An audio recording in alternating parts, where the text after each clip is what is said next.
Bismillahirrahmanirrahim. Alhamdulillahirabbil alamin. Wassalatu wassalamu ala asyrafil anbiya wal mursalin sayyidina Muhammadin wa ala alihi wa ashabihi ajma'in. Qala al-musannifu rahimahullah wa nafa'ana bi ulumihi fid dharain amin.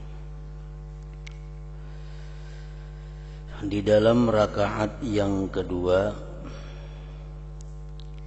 hendaklah engkau ulangi seperti kaifiat atau cara rakaat yang pertama.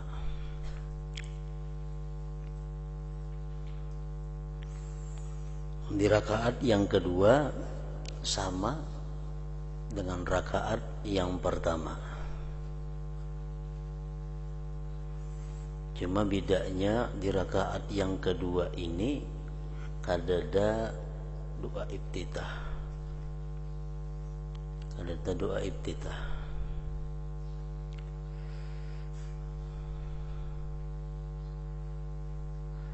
Bermula daripada perkataan a'udzubillahi minasyaitonir rajim sampai kepada sujud yang kedua.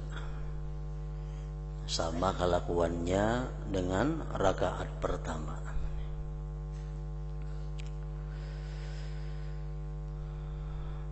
Nah, setelah kita sujud yang kedua di rakaat yang pertama, di rakaat yang kedua, setelah sujud yang kedua di rakaat yang kedua,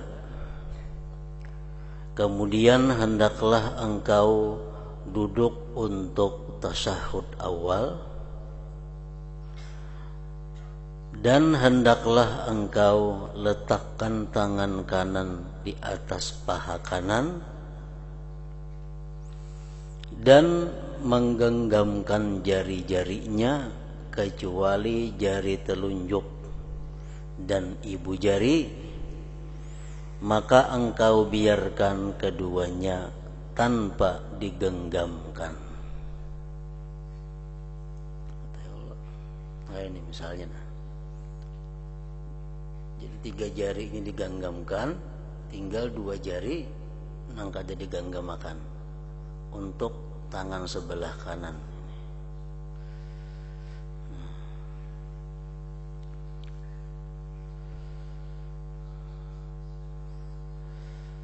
Dan hendaklah engkau mengisyaratkan dengan telunjukmu yang kanan ketika engkau mengatakan illallah.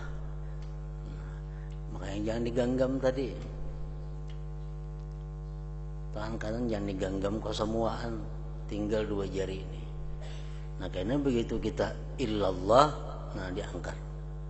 Begitu illallah diangkat, bukan ketika mengata la ilaha.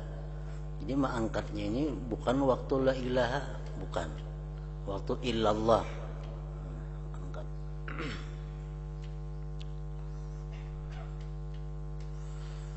Dan letakkan tangan kirimu dalam keadaan terhurai, dan letakkan tangan kirimu dalam keadaan terhurai tidak digenggam di atas paha kiri.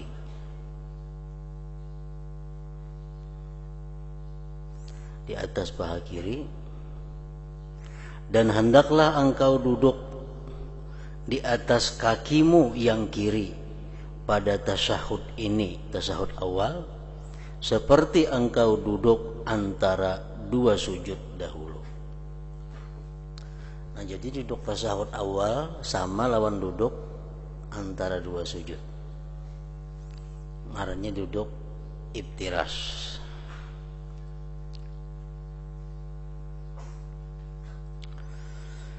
Dan hendaklah engkau duduk tawarruk pada tasyahud akhir, yaitu duduk tawarruk tadi dengan menundukkan punggungmu yang kiri, dengan mendudukkan punggungmu yang kiri dan mendirikan telapak kaki kanan dan meletakkan kaki kiri di bawah kaki kanan dengan dikeluarkan sedikit ujung kaki kiri itu di bawah kaki kanan. Itu duduk tawarruk ngarannya, duduk tasahud akhir. Samuan sudah tahu aja itu.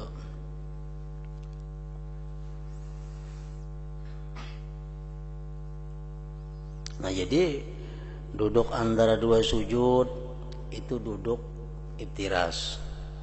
Duduk tasahud awal duduk iftiras. Duduk tasahud akhir ngarannya duduk tawarruk. Nah, duduk dengan cara seperti itu hukumnya adalah sunat. Hukumnya sunat. Namun derajat sunatnya itu kada sampai kepada makruh apabila ditinggalkan. Misalnya orang tasahud awal duduk macam tasahud akhir.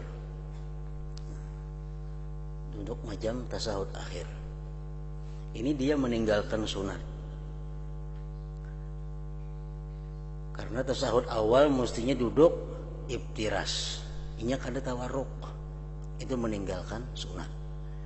Nah, kemudian tasahud akhir ini duduk iftiras.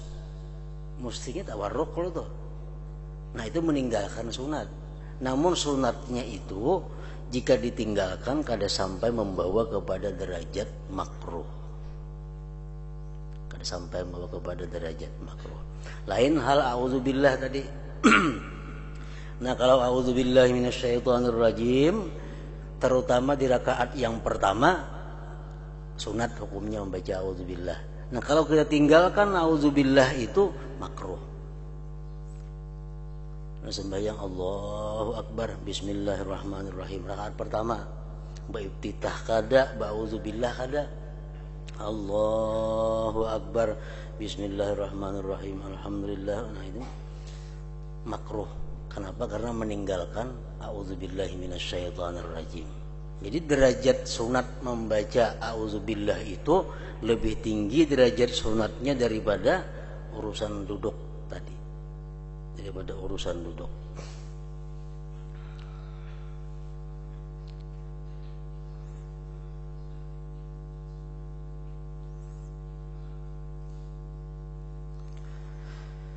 Dan hendaklah engkau sempurnakan membaca doa yang maksur daripada Rasulullah sallallahu alaihi wasallam pada tasyahud akhir ini. Jadi tuntung innaka hamidum majid, tuntung baca doa-doa yang datang dari Nabi. Macam-macam doa, Allahumma ghfirli ma qaddamtu wa ma akhartu wa ma asrartu ada. Atau ya muqallibal qulub tsabbit qalbi ala dinika wa ala ta'atik ada. Macam-macam doa itu. Nah, pilih salah satunya atau baca samuaan amun sembahyang sorangan.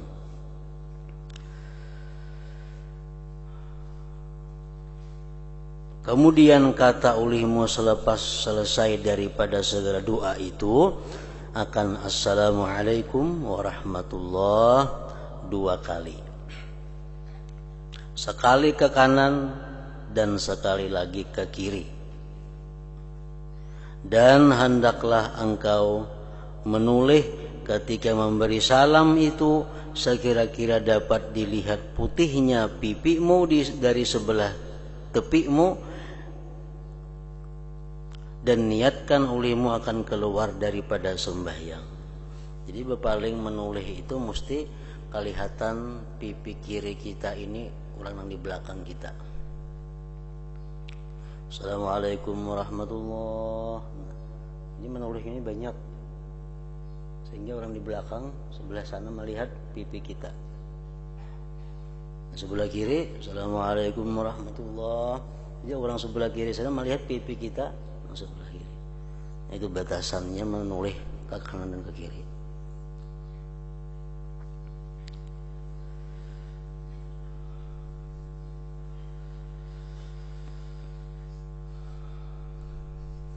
Jadi waktu mengucap salam itu, salam yang pertama tadi, kita disunatkan di situ berniat keluar daripada sembahyang. Sunat itu berniat keluar. Dan hendaklah engkau niatkan memberi salam kepada orang-orang yang ada di kanan dan di kiri daripada segala malaikat dan manusia. Itu pun sunat juga.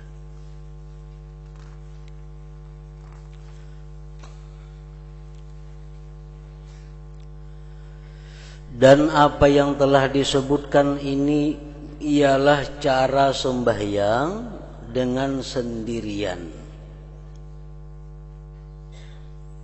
Mulai membaca doa iftitah, a'udzubillah, Fatihah, surah, sampai seterusnya tadi. Keterangan itu untuk orang yang sembahyang sendirian. Dan akan disebutkan cara sembahyang berjamaah pada pasal akan datang. Dan yang paling penting diberi perhatian di dalam sembahyang ini adalah khusyuk dan hadir hati.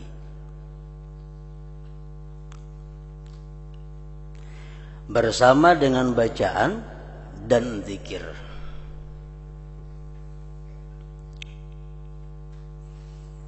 Nah, sebagaimana kita tahu bahwa antara hati dengan anggota tubuh itu ada hubungan. Makanya Rasulullah melihat orang yang sembahyang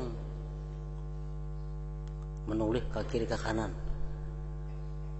Jadi melihat ada sahabat Nabi sembahyang, kata kekaruan lah gerak-geriknya. Nah, ujar Nabi berkata, andai kata dia khusyuk, dia tidak seperti itu. Artinya apa? Kalau orang itu khusyuk, jelas sembahyangnya itu bergerak sesuai dengan gerakan yang diperintah. Ujar Nabi, andai kata dia khusyuk, dia kadang jam itu gerakan-gerakan sembahyangnya. Nah, jadi artinya antara gerakan tangan, gerakan kepala, gerakan kaki, gerakan semuaan di awak ini ada hubungannya dengan hati yang khusyuk.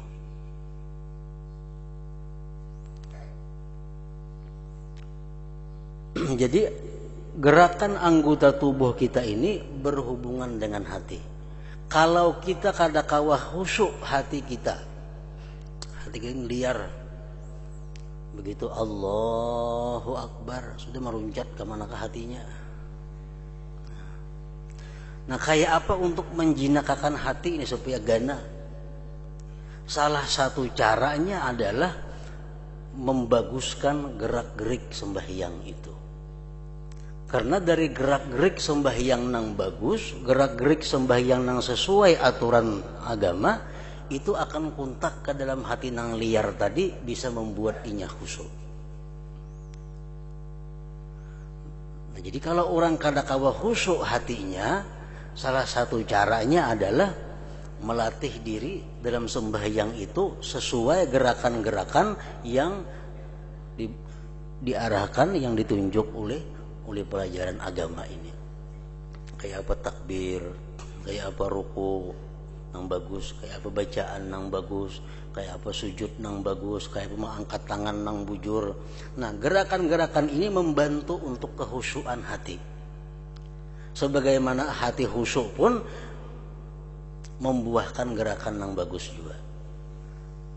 Jadi kadang-kadang dipisahkan antara gerakan anggota nang bagus itu dengan kekhusyuan hati. Kalau hati kita kada khusyuk, tapi gerakan kita pas, itu membantu kekhusyuan hati. Kalau hati sudah khusyuk, gerakan pasti bagus.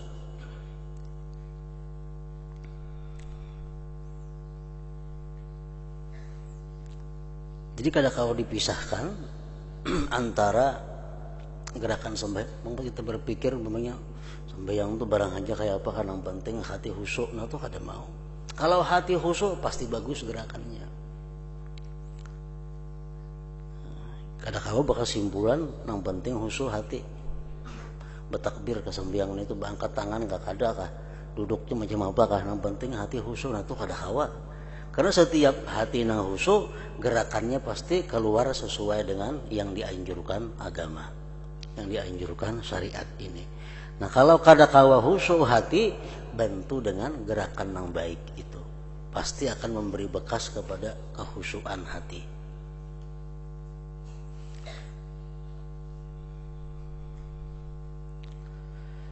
Dan yang paling penting diberi perhatian di dalam sembahyang ini adalah khusyuk dan hadir hati bersama dengan bacaan dan zikir. Artinya waktu kita mengucap Allahu Akbar, hati kita hadir. Hati kita Allahu Akbar juga. Begitu kita mengucap wajjahtu wajhiya lilladzi fataras samawati wal ard, hati kita hadir. Hati kita mendengar bahwa kita mengucap wajjahtu. Nah, waktu kita mengucap a'udzubillahi minasyaitonir rajim, hati kita pun hadir. Waktu mulut kita mengucap a'udzubillah, hati kita hadir. Hati kita sadar bahwa kita ini sedang mengucap a'udzubillah. Waktu kita ruku, hati kita sadar, hati kita hadir bahwa kita sedang ruku membaca subhana rabbiyal azim wa bihamdi. Waktu kita i'tidal, hati kita sadar kita sedang berada di i'tidal. Dan mulut kita membaca rabbana walakal hamdu, hati kita pun sadar bahwa mulut kita membaca rabbana walakal hamdu. Nah, bila kawas sebagian sembahyang macam itu, polngarnya khusyuknya.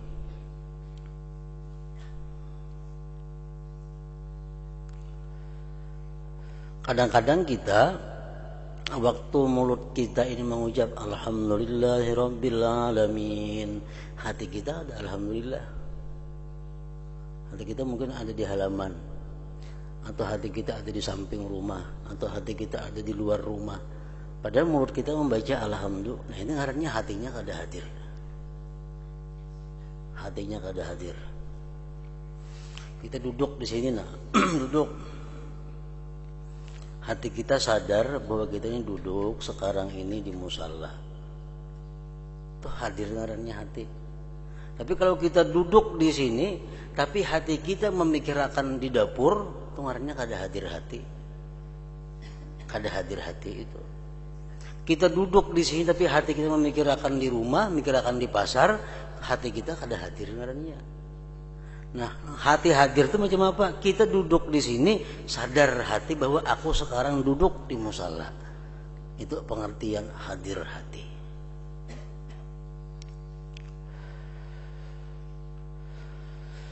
Atau hadir hati bersama dengan bacaan dan zikir. Di dalam hal ini Al-Imam Hasanul Basri rahimahullah pernah berkata, kullu salatin la yahduru fiha al-qalbu fahiya ila al-uqubati asra. Artinya setiap sembahyang yang tidak hadir hati padanya, maka sembahyang itu lebih dekat kepada siksaan daripada rahmat Allah Subhanahu wa taala. Kita sembahyang tapi hati kita kada hadir. Nah, hati kita kada sadar, itu lebih dekat kepada siksaan daripada rahmat Allah Subhanahu wa taala.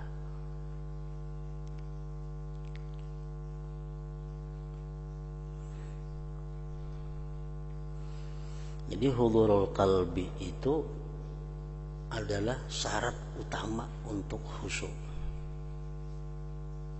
Kalau kita kada hadir hati itu kada kawa khusyuk sudah nyata. Syarat pertama itu hudurul qalbi, hadir hati. Hadir bahwa kita mengucap alhamdulillah. Dari itulah kita bisa paham apa yang kita baca itu alhamdulillah.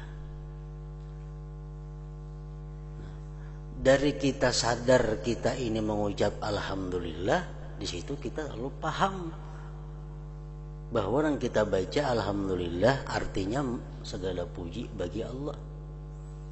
Amunnya kita kada hadir hati, jauh lawan paham dari apa yang kita baca.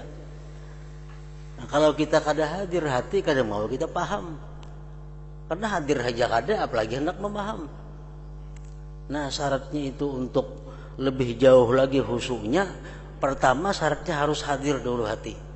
Hanya kau mempaham apa yang dibacaan itu. Hanya kau mempaham apa yang dibaca. Nah, bila kita paham apa yang kita baca ini, lalu akan timbul ta'zim, mengagungkan. Yang kita baca ini kalam Allah, yang kita baca ini zikrullah, yang kita baca ini salawat, yang kita baca ini istighfar, yang kita baca ini doa. Lalu di situ ada ta'zim. Setiap kita membaca kalimat-kalimat itu, dalam hati kita ada ta'zim, ada mengagungkan apa yang kita baca. Ini kadang akan didapat kalau kita membaca Quran. Kita membaca surat kabar, kita hadir hati tuh. Surat kabar hadir hati, baca. Paham yang kita baca.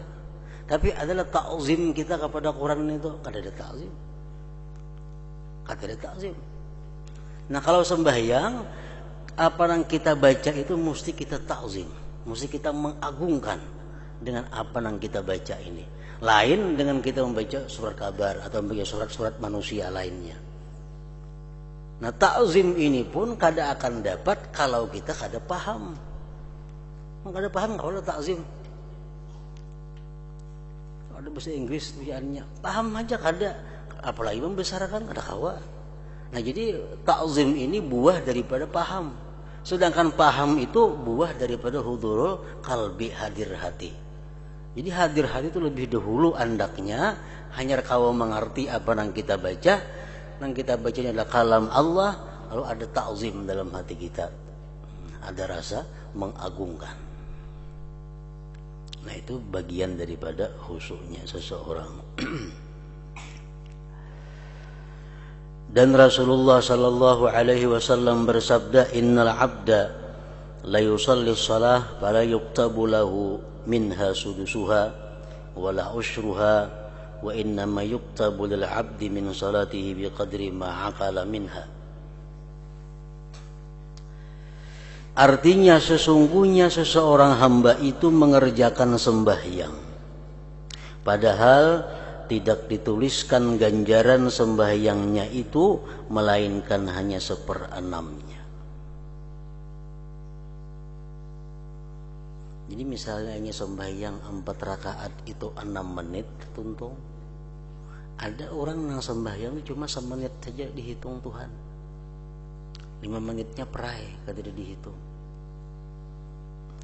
Atau 1/10-nya saja. Dan hanya saja ditulis ganjaran sembahyang seseorang itu mengikut banyak mana yang ia khusyuk di dalamnya. Jadi sembahyang itu nang dapat pahala hanya nang mana kita khusyuk. Khusyuk itu ada 2, ada khusyukul jawarih, ada khusyuk anggota. Khusyuk anggota kayak apa? Ya bergerak, berdiam sesuai dengan aturan, itu khusyuk anggota ngarannya. Sedangkan khusyuk hati, pertama hadir hati, yang kedua tadi paham terhadap yang kita baca, yang ketiga di situ ada ta'zim, ada mengagungkan, membesarkan apa yang kita baca itu.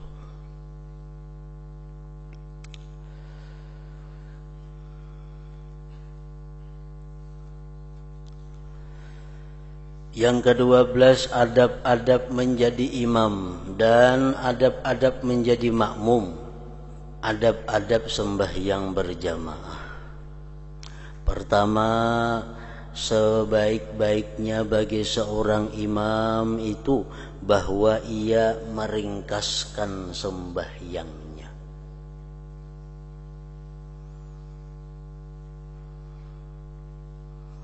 Jadi si imam itu mestinya meringkaskan sembahyangnya. Dalam hal ini Anas bin Malik radhiyallahu anhu berkata, aku tidak pernah bersembahyang di belakang seseorang yang lebih ringkas sembahyangnya tetapi lebih sempurna selain daripada Rasulullah sallallahu alaihi wasallam. Rasulullah sembahyang ringkas tapi sempurna. Mun orang ringkas cuma kada betul makninah tu kada sempurna ngarannya.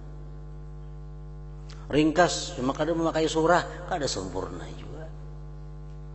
Ringkas bacaan tasbih sekali-sekali kada sempurna juga.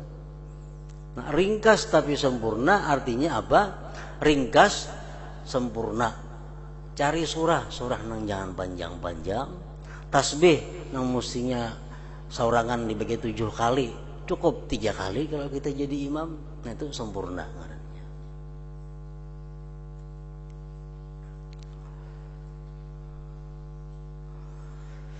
Jadi seorang imam mesti mengambil sembahyang itu ringkas, jangan hendak panjang-panjang. Kedua, janganlah imam memulakan dengan takbiratul ihram sebelum muadzin selesai daripada iqamahnya. Jelas sudah itu. Misalnya orang qamat, qad qamatis salatu, qad qamatis salah, Allahu akbar, imam adalah itu kada depan. Nah, jadi mesti selesai dahulu qamatnya dan sebelum saf diluruskan. Jadi imam itu jangan takbiratul ihram sebelum saf lurus. Nah, di zaman Sayyidina Umar, beliau sebelum mengangkat takbiratul ihram, beliau pasti bertanya dulu kepada yang di belakang, sudah rata saf? Sudah. Hanya Allahu akbar takbiratul ihram. Nah, jadi rata akan dahulu saf, hanya mulai mengangkat takbiratul ihram. Ketiga, imam hendaklah mengangkatkan suaranya dengan takbir. Takbiratul ihram, takbiratul intiqal, takbir berpindah dari satu rukun ke rukun yang lain, itu imam mesti nyaring. Ketiga, imam hendaklah mengangkatkan suaranya dengan takbir, dan makmum pula jangan mengangkatkan suaranya kecuali sekedar untuk mendengarkannya pada dirinya sendiri. Makmum jangan nyaring. Mengangkat takbir cukup sekadar seorang aja mendengar. Nah, imam nang nyaring itu.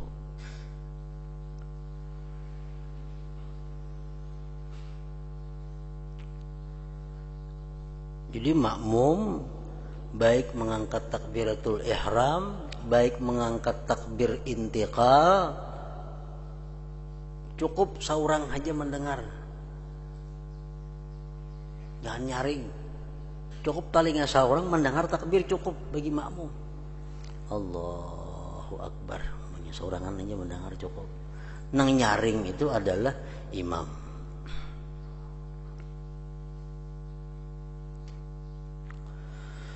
Keempat, imam hendaklah berniat menjadi imam supaya ia mendapat pahala berjamaah. Jadi mesti imaman atau jama'atan. Usalli farda zuhri 4 raka'atin imaman atau jama'atan supaya dapat pahala jamaah. Jikalau imam tidak berniat menjadi imam dan makmum di belakang berniat mengikut imam, maka sah sembahyang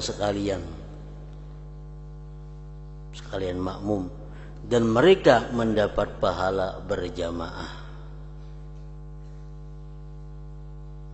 Imam sidin sembahyang kada berniat jadi imam, Allahu akbar, usalli fardu zuhur 4 rakaatin lillahi ta'ala, Allahu akbar. Kada ada imamannya, kada ada. Orang salanggaran mah ikut sidin. Di belakang maka makmuman jadi makmum. Nah, makmum sah sembahyangnya dan dapat pahala jamaah.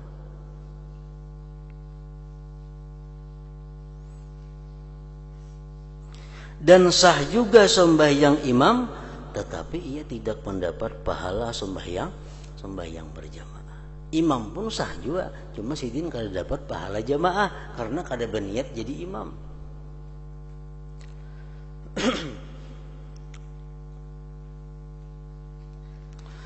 Yang kelima, imam hendaklah merendahkan suaranya ketika membaca doa iftitah dan a'udzubillahi minasyaitonir rajim. Itu imam gimit saja itu membaca auzubillahi minasyaitonirrajim, membaca doa iftitah, imam kada perlu nyaring-nyaring. Seperti halnya orang yang sembahyang sendirian. Dan imam hendaklah meninggikan suaranya ketika membaca suratul Fatihah dan surat yang selepasnya pada sembahyang subuh dan 2 rakaat yang permulaan daripada sembahyang maghrib dan isya.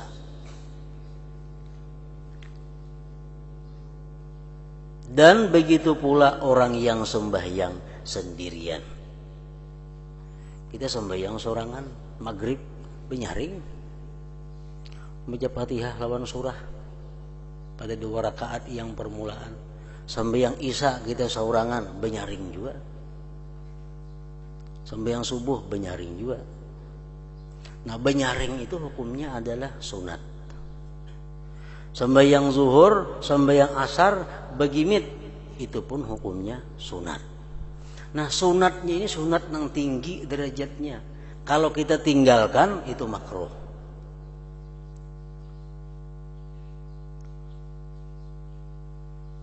Misalnya sembahyang maghrib sorangan begimit aja. Bismillahirrahmanirrahim. Alhamdulillahirabbil alamin arrahmanirrahim maliki yaumiddin. Sembahyang sorangan maghrib gimit makruh itu. Harus nyaring. Sembahyang zuhur asar gimit boleh nyaring makruh juga. Nah, jadi derajatnya sunat itu tinggi. Nah, kalau kita mengqadha sembahyang, misalnya sembahyang subuh tak pukul 8 menyaring, karena sembahyang nyaring yang diqadha ini. Kalau kita mengqadha zuhur ke malam begimit,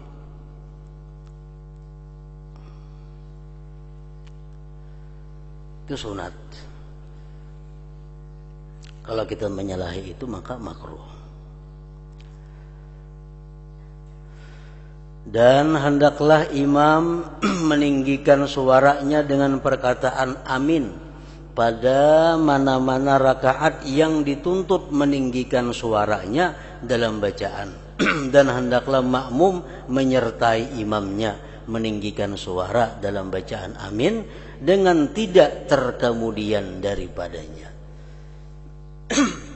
Jadi dalam sembahyang ini antar imam dan makmum gerakan-gerakan bacaan-bacaan itu macam-macam.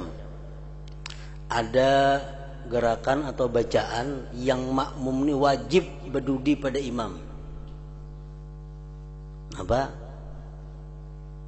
Takbiratul ihram. Takbiratul ihram itu makmum wajib berdudi pada imam. Muntah imbai kada sah sembahyangnya. Jadi begitu imam Allahu Akbar hanya boleh di belakang Allahu Akbar. Kalau imam masih Allah di belakang Allahu itu kada sah sudah terimbai. Nah, takbiratul ihram ini wajib makmum berdudi pada imam. Ada yang sunat makmum berdudi pada imam. Sunat berdudi pada imam. Misal membaca Fatihah, nah itu mesti berdudi pada imam. Ruku berdudi pada imam. Sujud berdudi pada imam. Nah, ini sunat berdudi. Nah, dalam sembahyang ada juga makmum dan imam ini sunat beimbai. Nang mana waktu mengucap amin.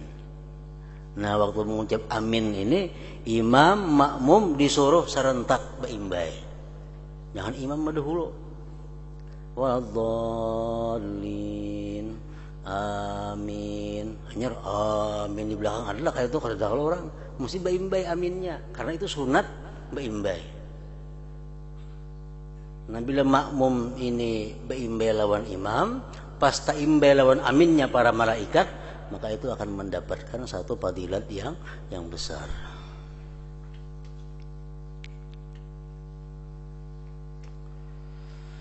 Keenam, hendaklah imam berdiam sekejap selepas membaca suratul Fatihah untuk dapat mengambil nafasnya dengan sempurna. Dan hendaklah makmum mengambil peluang masa berdiam imam ini untuk membaca suratul Fatihah. waladdallin amin. Nah, imam disunatkan jangan langsung membaca surah, berdiam untuk mengambil napas, istirahat satu mat diam. Nah, pada waktu diam ini makmum disuruh dapat kesempatan untuk membaca suratul Fatihah. Maka dengan demikian makmum akan dapat sepenuhnya mendengarkan bacaan imam. Nah, supaya imam memulai membaca surah, makmum sudah bisa mendengarkan bacaan imam, karena sudah habis tugas membaca Fatihah. Imam Ghazali dalam kitab yang lain mengatakan bahwa apabila imam nih bersambung amin bismillahirrahmanirrahim qul ya, misalnya kalau tidak berdiamnya di situ, ini imam zalim ngarannya. Apa zalimnya? Mengurangi hak makmum untuk mendengarkan bacaan imam. Karena imam baca surah, makmum sibuk membaca Fatihahnya, kada kau mendengarkan bacaan imam. Nah, di situ makmum kehilangan kesempatan pahala mendengarkan bacaan surah imam. Jadi imam ini zalim ngarannya, karena mengurangi hak makmum. Padahal mestinya diam dulu situ imam, makmum baca Fatihah. Nah, tuntung membaca Fatihah si makmum, hanya imam bismillahirrahmanirrahim. Jadi makmum sempurna mendengar bacaan imam. Nah, itu maksudnya.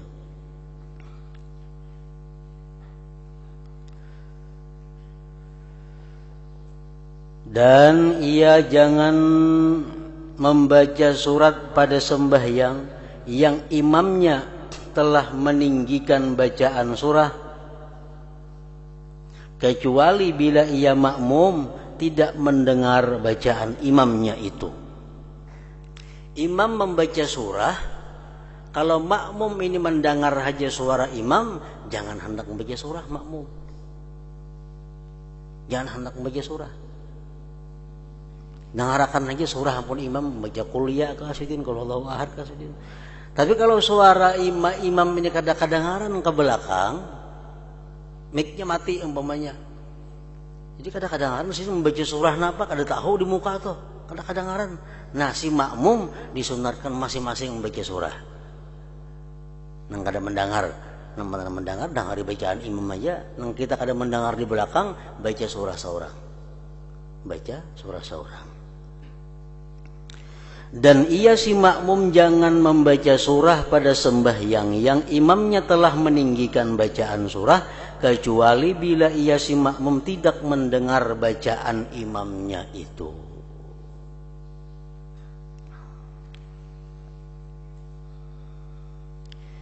Ketujuh, hendaklah imam jangan membaca tasbih ruku dan tasbih sujud lebih dari 3 kali.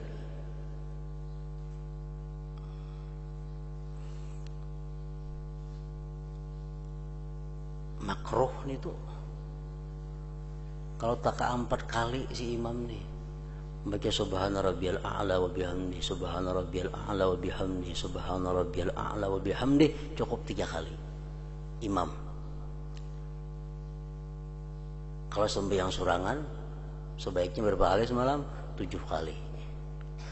Kalau jadi imam, nah itu cukup 3 kali. Jangan lebih pada itu. Hendaklah imam jangan membaca tasbih ruku dan tasbih sujud lebih dari 3 kali, dan jangan lebih ketika membaca tasyahud awal daripada perkataan Allahumma salli ala Muhammad.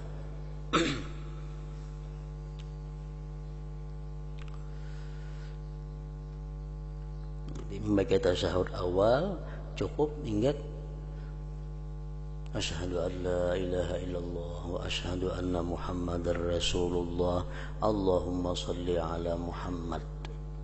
Sunat tambahi Allahumma salli ala Sayyidina Muhammad. Allahu Akbar. Jangan dibuat wa ala ali Muhammadnya. Ini imam. Tapi ada pendapat ulama yang lain, kita disuruh membuat wa ala ali Muhammad tapi dengan wa alih, kayak itu aja. Allahumma shalli ala sayyidina Muhammad wa alih. wa ahli.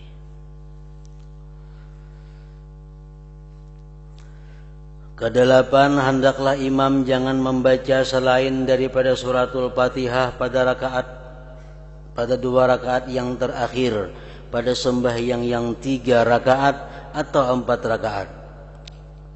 Basurah itu sembahyang nang 4 rakaat pertama dan kedua.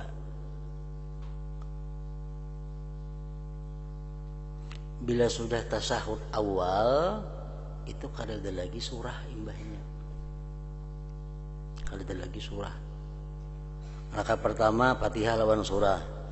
Rakaat kedua Fatihah lawan surah. Tasahud awal kan tuh. Nah, imbah tasahud awal tuh kada ada lagi surah. Sembahyang apa aja kayak itu. Misalnya kita sembahyang duha. Sembahyang duha kita mengambil 4 rakaat. Sekaligus salam. Kada dua-dua, ada 4 sekaligus. Nah, rakaat pertama Fatihah dan surah. Rakaat kedua Fatihah dan surah. Nah, kalau di Anda kita sahur awal di situ, nah imbahnya itu kada ada lagi itu surah Fatihah aja lagi. Kalau kada baca sahur awal langsung ke 4-nya, nah itu boleh aja ke 4-nya bersurah. Nah, sahur awal pemutung surah. Bila sudah ada tasahud awal, rakaat berikutnya itu Fatihah aja lagi, kada ada lagi surah. Nah, kalau kada baca tasahud awal kada jadi masalah. Sembahyang ba'diyah 4 rakaat itu kada jadi masalah, ke 4 rakaatnya Fatihah lawan surah. Sembahyang duha 4 rakaat. Misal rakaat pertama Fatihah lawan wasyamsi wa duhaha. Nah, rakaat yang kedua misalnya Fatihah lawan wadduha walaili idza saja. Kalau baca tasahud awalnya langsung ke 3 rakaat Fatihah lawan qul ya ayyuhal kafirun. Rakaat keempat Fatihah qul wallahu ahad. Itu kada jadi masalah. Tapi kalau diandaknya tasahud awal, nah imbah itu kada ada lagi surah. Fatihah aja lagi.